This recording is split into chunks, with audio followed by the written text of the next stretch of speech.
Thierry, je disais qu'on t'a déjà posé la question hier, mais néanmoins je voudrais te la reposer. En quoi le congrès de la FNME, c'est un moment important pour toute la CGT? Ben d'abord parce que chaque fois qu'on a l'occasion dans notre CGT de réunir des salariés appartenant à une même profession et d'avoir une discussion, une écoute entre la Confédération et cette profession, c'est forcément des moments importants. La Confédération, c'est un rassemblement d'organisations, mais ce n'est pas la négation de ce qui se passe dans les organisations. Et c'est normal que le secrétaire général de la CGT essaie, tant qu'il le peut, de venir rencontrer les militants, les syndiqués, la direction d'une fédération qui compte dans la CGT, qui est la FNME. Il y a eu un moment particulier hier, c'est cette rencontre avec les jeunes syndiqués. Est-ce que c'est important de rencontrer peut-être d'autres manières de vivre la CGT, d'autres manières de revendiquer à travers cette parole de jeunes qu'on a entendue hier?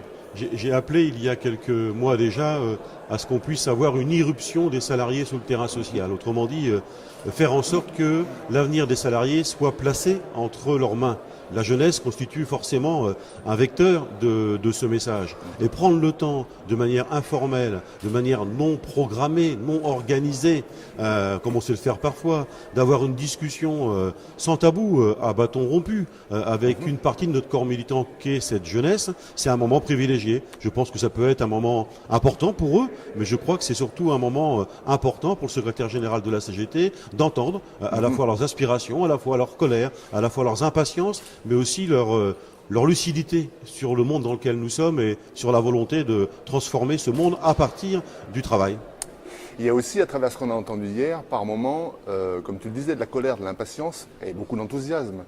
Mais tout ça mélangé peut aussi ouvrir ou entrouvrir la porte de la radicalité. Est-ce que c'est quelque chose dont la CGT doit s'inquiéter, se féliciter, essayer de travailler cette question-là aussi avec eux? Mais la radicalité, elle a toujours existé dans le monde ouvrier. Je fais partie de ceux qui pensent que les observateurs attentifs, comme ils s'appellent, sur les questions sociales, sont toujours émus quand ils voient une bonbonne de gaz sur une usine. Bon. Moi qui ai vécu 17 plans de restructuration, qui ai été licencié 3 fois, je sais ce que c'est. Je sais ce que c'est que quand on rentre à la maison le soir et qu'on dit à sa femme, à ses enfants, papa n'a plus de travail. Je sais ce que ça veut dire.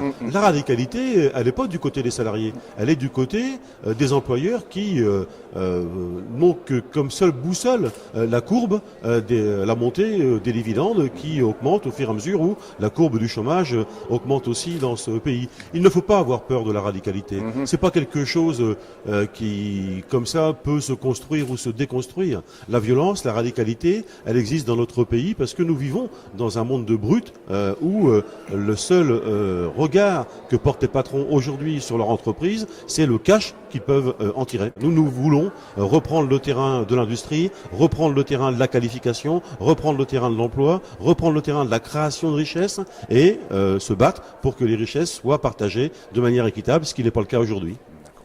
Merci beaucoup, Thierry.